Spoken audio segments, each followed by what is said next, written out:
I'm flying my drone across 5 miles of open ocean to try to find the Korean island the United States invaded in 1871. When I came to Korea, my girlfriend's parents told me about something called Shinmi-yangyo.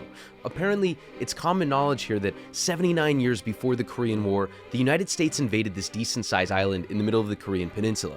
The year after America abolished slavery, a US ship filled with pirates and kidnappers illegally sailed up this river to try to conduct trade with the locals. But the Koreans had just seen the Brits' opium wars in China, so they said, "Yanks, get out of here." The Yanks said, "No way, Jose, on," and they continued up the river. The American ship accidentally ran aground and got stuck, so they sent out a dinghy and took hostages to get a ransom of rice, gold, and ginseng. The locals understandably were pissed, so they started shooting flaming arrows at the boat. The crew freaked out and retaliated by shooting 12-pound cannons at the civilians on shore. They killed 7 before the entire boat burned down, and the entire crew was killed in the ensuing chaos. Apparently, Korea thought these Mayo faces were French or British, so they never told America what had happened. On June 10, 1871, Uncle Sam came knocking for revenge with 650 armed sailors and 5 warships.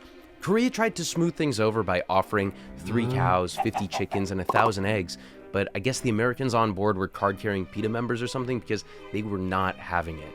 Hundreds of soldiers and Marines stormed, captured, and destroyed these 3 forts along this river.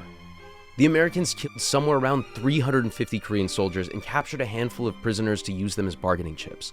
The United States was shocked that their violent invasion didn't result in a meaningful trade agreement or peace deal, so they tried to use the prisoners to coerce the Koreans into diplomatic relations. The issue was the Koreans didn't want their injured prisoners back, saying that they would just be punished for being cowards. So America ended up releasing them anyway and dipped out after gaining literally nothing from this act of aggression.